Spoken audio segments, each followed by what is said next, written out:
On the dust-choked frontier world of Calyx 9, where towering red canyons carved deep scars across the landscape and twin suns scorched the scattered habdomes, Harlan Reed ran a small prospecting crew. He earned a steady living pulling iridium from ancient dry riverbeds, trading with freighters that skimmed low over the horizon. It was tough work, but reliable, until a grizzled alien surveyor slipped him coordinates to a buried cache of pre-collapsed data cores, the kind that could fetch enough credits on the core markets to change everything. Harlan's son, Jaren, just back from a rough season on an orbital hauler, couldn't let the idea go. One big find, da. We dig it up, cash out quiet, and we're done scraping dust for the rest of our lives. That evening, Harlan sat on the dome's porch, watching the twin suns bleed into the canyon rims. Inside, Celine, his wife and the quiet anchor of their lives, checked the water recycler and set out a simple meal.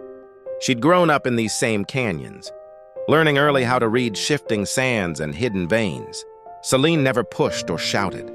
She just knew when a few calm words could steady a drifting course. As Jaren kept pressing about the cache, Harlan finally spoke. "Jaren, listen close.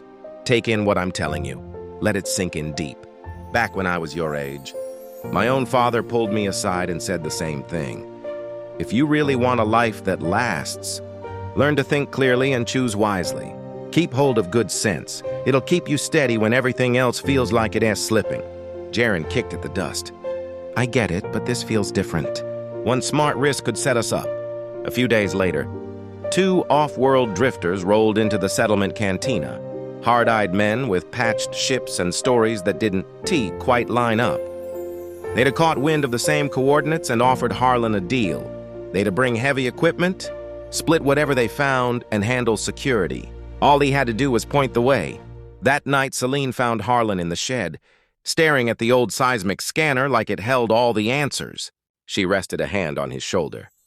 "Those kinds of partners don't sleep easy until they've dragged someone else down with them," she said quietly.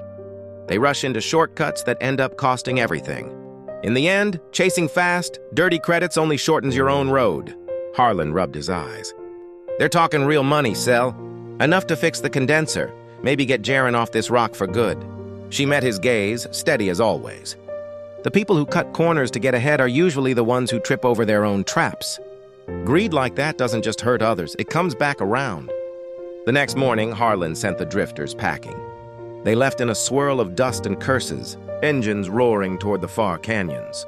A week later, a supply freighter brought news. Those same men had chased another rumor on the night side of the planet.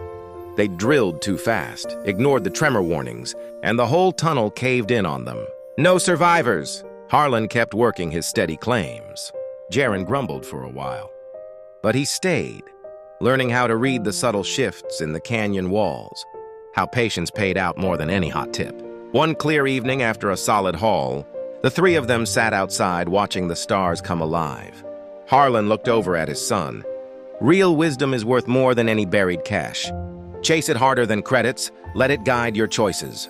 It lifts you up when you respect it. Keeps you safe when you listen," Celine added softly. "A life built on solid choices is like dawn breaking over these canyons.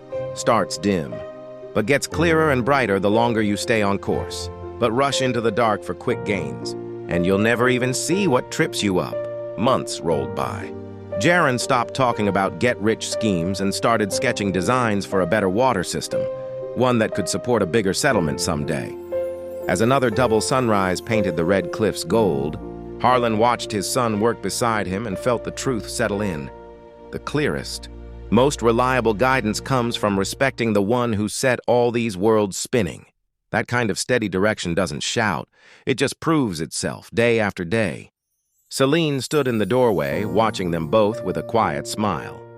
Out here on the harsh edge of Calyx 9, their small outpost endured, not on buried treasure, but on choices that kept the light growing stronger. And high above, the stars burned on with the same patient promise.